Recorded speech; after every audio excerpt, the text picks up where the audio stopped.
আসসালামু আলাইকুম। আমি আজকে আপনাদের রান্না করে দেখাবো ডিম ভুনা। এর জন্য আমরা প্রথমে ফ্রাই প্যানে তেল দিয়ে দিব। তেলটা হালকা গরম করে নিব।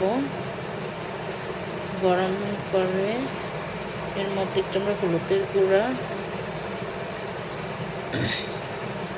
মরিচের গুঁড়া দিয়ে দিব। হলুদের গুঁড়া, মরিচের গুঁড়া তেলের সাথে মিশিয়ে নিব।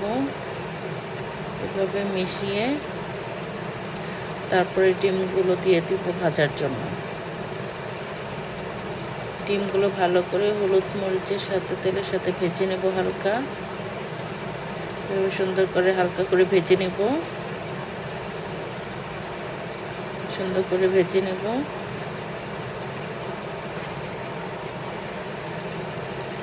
ডিমগুলো আস্তে আস্তে সাবধানে ভাজতে হবে, যাতে ডিমগুলো ছুটে না যায় বা কুসুমগুলো বের হয়ে না আসে। এভাবে ভাজতে হবে। ডিমগুলো লাল না হওয়া পর্যন্ত আমরা ভাজতে থাকবো।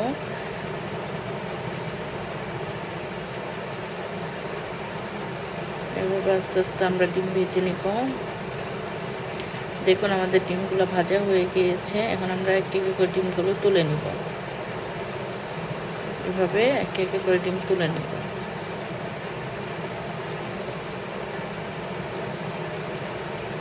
সবগুলো ডিম আমরা তুলে নিব।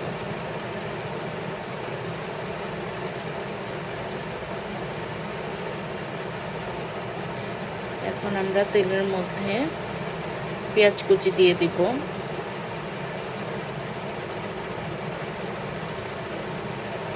পেঁয়াজ কুচি, কাঁচামরিচ, টমেটো সবগুলো একসাথে দিয়ে দিব।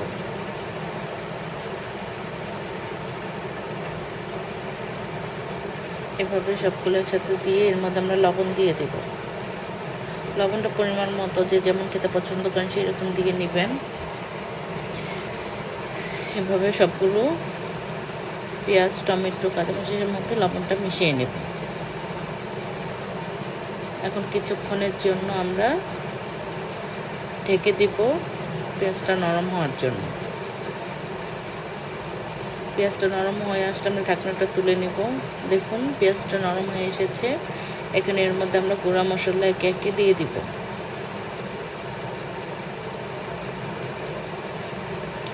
হলুদের গুঁড়া,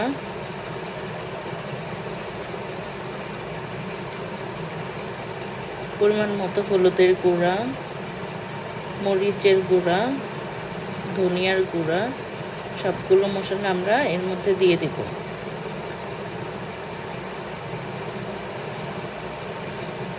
এর মধ্যে একটু পানি দিয়ে মিশিয়ে নিব। সবগুলো মশলা একসাথে মিশিয়ে নেব।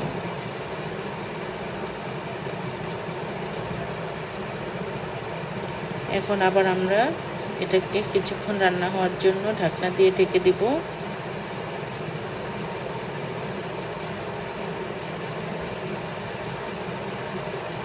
দেখুন আমাদের কিছুক্ষণ জাল দেওয়া হয়ে গেছে। মশলাটা কি সুন্দর কষানো হয়ে এসেছে। এখন এর মধ্যে আমরা আবার একটু পানি দিয়ে দেব।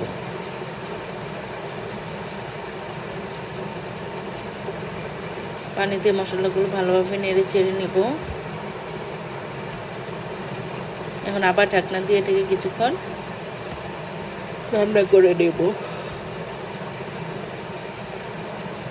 দেখুন আমাদের মশলাটা কি সুন্দর কষানো হয়ে এসেছে, দেখেই বোঝা যাচ্ছে। এখন ডিমগুলো দিয়ে দিব। ডিমগুলো মশলার সাথে মিশিয়ে নিব। মিশিয়ে পানি দিয়ে আর একটু জাল করে নেব। এর মধ্যে ধনিয়া পাতা কুচি, কাঁচামরিচ দিয়ে দিব। দিয়ে মিশিয়ে নিব। মিশিয়ে আবার কিছুক্ষণ জাল করে নেব।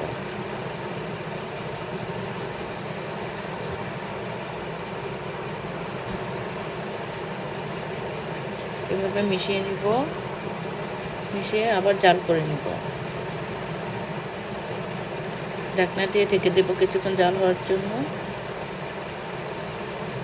এভাবে জাল হয়ে আসলে আমরা দেখুন রান্না হয়ে এসেছে আমাদের ডিম ভুনা। এভাবে করে খাবেন, আশা করি ভালো লাগবে। আমার চ্যানেলটি সাবস্ক্রাইব করবেন, পাশে থাকবেন।